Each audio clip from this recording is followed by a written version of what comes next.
లేకపోతే the nature of America, the global dominance ఉంటుంది కదా, అది చాలా ఏమంటారు, వెరీ డామినెంట్గా విజిలెంట్గా చేస్తున్నాడా, అదే లేకపోతే ఓన్లీ థియేట్రిక్స్ ప్లే చేస్తున్నాడా?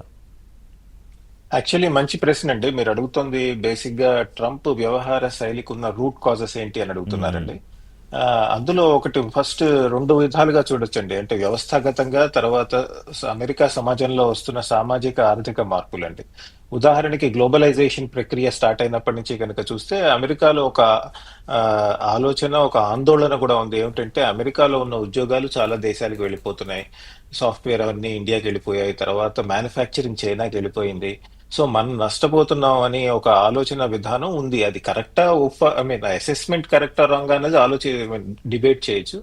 ముఖ్యంగా ఈ రూరల్ అమెరికాలో ఏదైతే ఉందో మిడ్ వెస్టర్న్ అంటాం కదా, రస్ట్ బెల్ట్ అంటారు అక్కడ.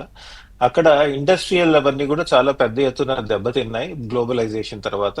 ఆ, చాలా వరకు జాబ్స్ అవన్నీ కూడా కోస్టల్ రీజన్స్ కి ఎక్కువ షిఫ్ట్ అవటం జరిగింది. సో దాంతో అమెరికన్ సమాజంలో కొన్ని వర్గాలలో మనం ఈ ప్రపంచీకరణ వల్ల నష్టపోయామన్న ఒక ఆలోచన విధానం ఉందండి.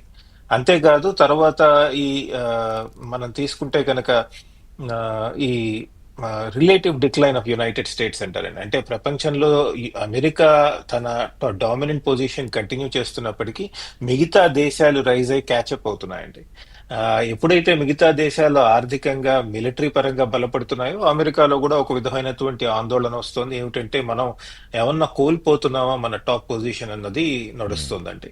సో దీనికి తోడు వాళ్ళ వ్యవస్థలో కొన్ని లోపాలు ఉన్నట్టు మనకి ఇప్పుడు కనపడుతుంది. సాధారణంగా యుఎస్ ప్రెసిడెన్షియల్ సిస్టమ్ ని అందరూ పొగిడేవాళ్ళు. ఏంటంటే చాలా ఫాస్ట్ డెసిషన్ మేకింగ్ ఎనేబుల్ చేస్తుంది, ప్రెసిడెంట్ కి చాలా ఫ్రీడమ్ ఇస్తుంది టాప్ డెసిషన్ మేకర్ కి అని. ఈ రోజు అదే ఒక లోపంగా మారిందే అని మనం ఆలోచించాల్సి వస్తుందండి. ఎందుకంటే మనకి తెలిసిందే, చెక్స్ అండ్ బ్యాలెన్సెస్ అంటారండి. అంటే ఒక వ్యవస్థ ఇంకో వ్యవస్థను బ్యాలెన్స్ చేస్తుంది, చెక్ చేస్తుంది. జ్యుడిషియరీ బ్యాలెన్స్ చేస్తుంది, లెజిస్లేచర్ ఏదైతే ఉందో అది ఎగ్జిక్యూటివ్ బ్యాలెన్స్ చేస్తుంది అని అనుకునేవాళ్ళు. ఈ రోజు అమెరికాలో ఈ చెక్స్ అండ్ బ్యాలెన్సెస్ సిస్టమ్ ఏదైతే ఉందో, ఒక వ్యవస్థ మరొక వ్యవస్థని కట్టడి చేయటము, ఒక మంచి మార్గంలో పెట్టే ప్రయత్నం చేయటం, అది పూర్తిగా కొలాప్స్ అయినట్టు అనిపిస్తోందండి. అంటే మ్మ్. ఇటువంటి ప్రెసిడెంట్ అధికారంలోకి వస్తారు అని ఆ, అమెరికన్ కాన్స్టిట్యూషనల్ మేకర్స్, రాజ్యాంగం రాసిన వాళ్ళు బహుశా ఊహించలేదండి. కాబట్టి ఇటువంటి వ్యక్తి ఒక రాజకీయ అంటే సమాజంలో ఉన్న ఇన్సెక్యూరిటీ, తన ఇన్సెక్యూరిటీ కలిపి ఒక పాలసీస్ తయారు చేస్తుంటే మిగతా వ్యవస్థలు దాన్ని కరెక్ట్ చేయలేకపోతున్నాయండి. ఇప్పుడు పార్లమెంటరీ సిస్టమ్ లో కనుక మనం తీసుకున్నట్టయితే ఒక నో కాన్ఫిడెన్స్ మోషన్ పెట్టడము, ఆ, ఇలాంటివేవో జరిగేవి. ఇక్కడ ప్రెసిడెన్షియల్ సిస్టమ్ లో అలా జరగదు. ఒకసారి ఎన్నికయ్యాడు, 4 years దాకా తీయటం కష్టం ఆయన్ని, అన్లెస్ పెద్ద ఎత్తున ఇంపీచ్మెంట్ మోషన్ ఇంపీచ్మెంట్, యా. చేస్తే గానీ. కానీ అది కూడా అమెరికాలో లాస్ట్ ప్రెసిడెంట్ ట్రంప్ వచ్చినప్పుడు అధికారంలోకి 2 times చేశారు, కానీ తీయలేకపోయారు. అంటే వ్యవస్థలో కొంత అది ఆలోచించాల్సిన అవసరం ఉంది. ఒకవేళ ప్రెసిడెంట్ రాజ్యాంగానికి సంబంధించినటువంటి వాల్యూస్ ని వాటిని పూర్తిగా ధిక్కరించి పనిచేస్తూ ఉంటే ఎలా ప్రవర్తించాలి, మిగతా వ్యవస్థలు ఆయన ఎలా కట్టడి చేయాలి అన్న దాని మీద కొంత వాళ్ళు కూడా ఆలోచించాల్సిన అవసరం ఉందండి.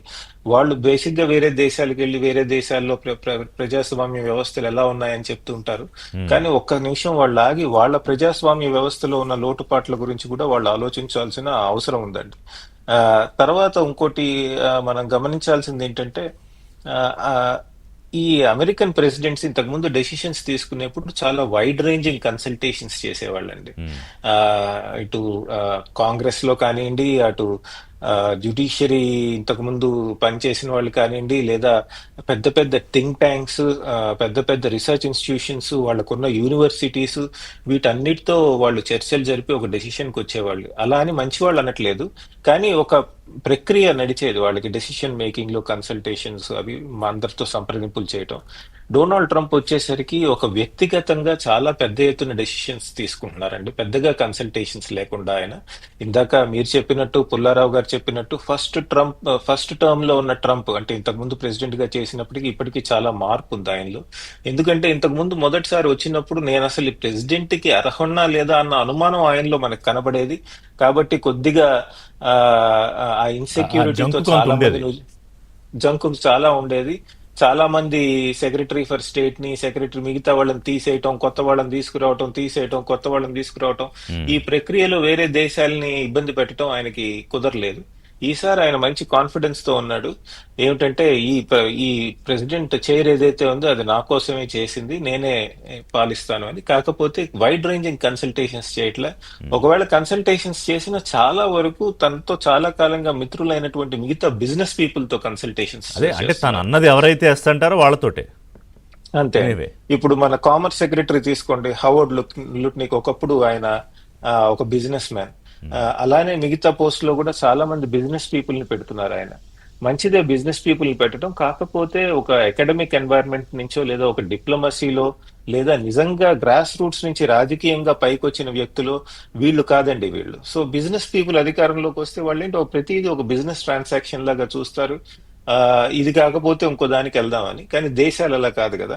సో అందుకని వాళ్ళు చాలా రఫ్ గా మాట్లాడుతున్నారండి. ఇప్పుడు హవర్డ్ లుట్నింగ్ మాట్లాడే విధానం తీసుకోండి, వాళ్ళ కామర్స్ సెక్రటరీ లేదా వాళ్ళ డిఫెన్స్ సెక్రటరీ, ఇవన్నీ చాలా రఫ్ గా మాట్లాడుతున్నారు. ఎందుకంటే ఈ వ్యవస్థలు కంట్రోల్ పోయింది. ఇప్పుడు ఉదాహరణకి స్టేట్ డిపార్ట్మెంట్ తీసుకోండి, ఫారెన్ పాలసీ చూసే విభాగం అక్కడ పెద్ద ఎత్తున అక్కడ దాన్ని డౌన్ సైజ్ చేయడం జరిగింది. ఉద్యోగాలు తీసేసి మీకు ఎందుకు ఇంత డబ్బులు అని ఆ డిపార్ట్మెంట్స్ చిన్నవి చేయటం జరిగింది. సో అంటే అసలు వీళ్ళతో కన్సల్టేషన్స్ జరగట్లేదు. ఎట్లా మాట్లాడాలి, ఇప్పుడు ఎట్లా నిన్నగాక మొన్న తీసుకెళ్ళాలి, ఒక 66 ఇన్స్టిట్యూషన్స్ కూడా బయటకు వచ్చేసింది కదా. వరల్డ్ వైడ్ బయటకు వచ్చేసింది. అలయన్సెస్ కరెక్ట్ గా నుంచి బయటకు చెప్పారు. వచ్చేసింది. Very true.